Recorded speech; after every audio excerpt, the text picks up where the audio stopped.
Alright everyone, I'm here with the winner of US Drift Circuit ProAM Round 1 2023 season. Yeah. Series, year, whatever you want to 2023, I feel like it's our year. You know, I've been doing this a long time. Yeah. So now it's like coming together, you know, with the team and all the stuff. So we finally were able to pull off a win. And it being a Pro-Am event is even better because now there's like something at stake. So yeah, car ran pretty flawlessly. Well, we had a rough start at the beginning. Alternator stopped working, first run out, smashed a guy, second run out, and then we started laying down. You know, I got 4 runs in practice, and then we qualified 8th with a 79.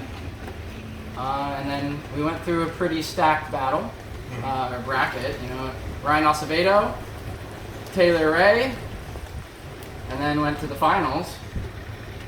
That's it, right? Yeah, because I had a buy into 16. Yeah. Buy into 16, Ryan Acevedo, Taylor Ray, and then me and Lewis got into it, coming into the touch and go right before the last outer zone, and maybe he had a car problem or checked up or something, and I blasted him because it's a full on throttle.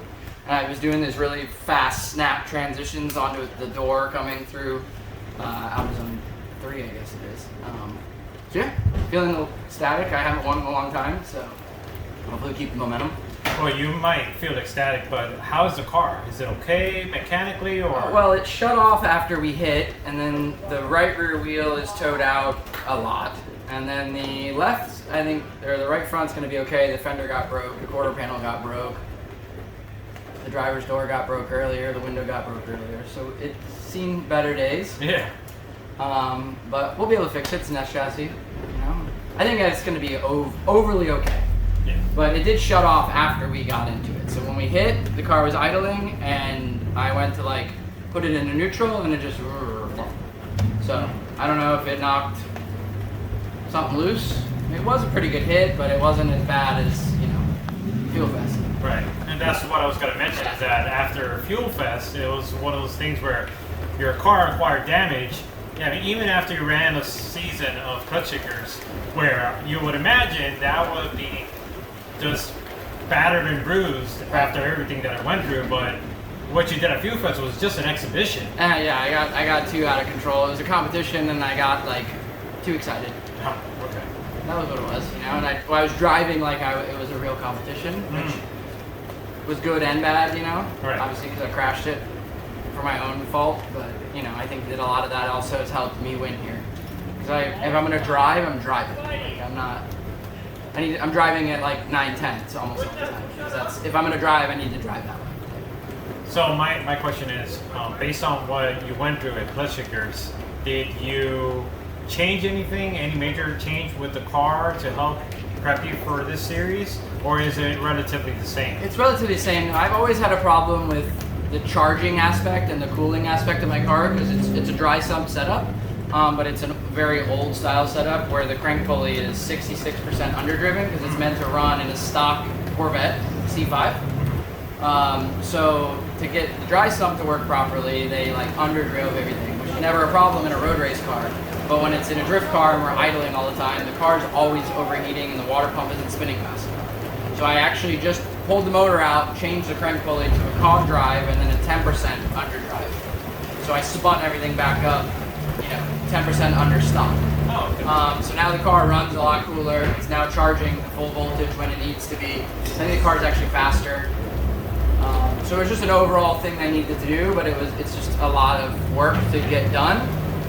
With our busy schedule, with Taxi Garage being as busy as it is now, and just pushing and all that, we still don't have a large team, so we're doing a lot of things with a small amount of people. So that, you know, but overall the car is, you know, I've been working on it for the last 12 years.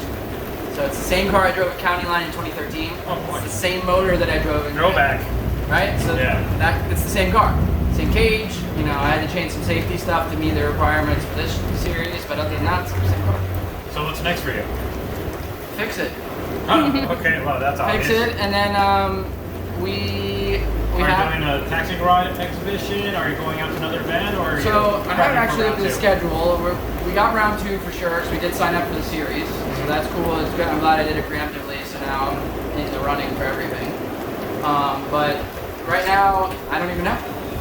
The schedule is so like fluid that we're supposed to be up at RTR for some stuff in the next 2 months. We have a few karts for Vaughn and the team, and then we're potentially, it's not set in stone, but going to Italy for a Italian best, like America's Best Talent, but in Italy. So it's in Italian. I can't pronounce it, but I'll give it a try. So yeah, we're going to be flying out there and performing. Taxi Garage exhibition. So that's it. Well, there you have it. Folks, you know what, winner? We're going to go and seek shelter because this storm is getting even worse, and Nick still has to fish his car out of the track. But Nick, thank you again.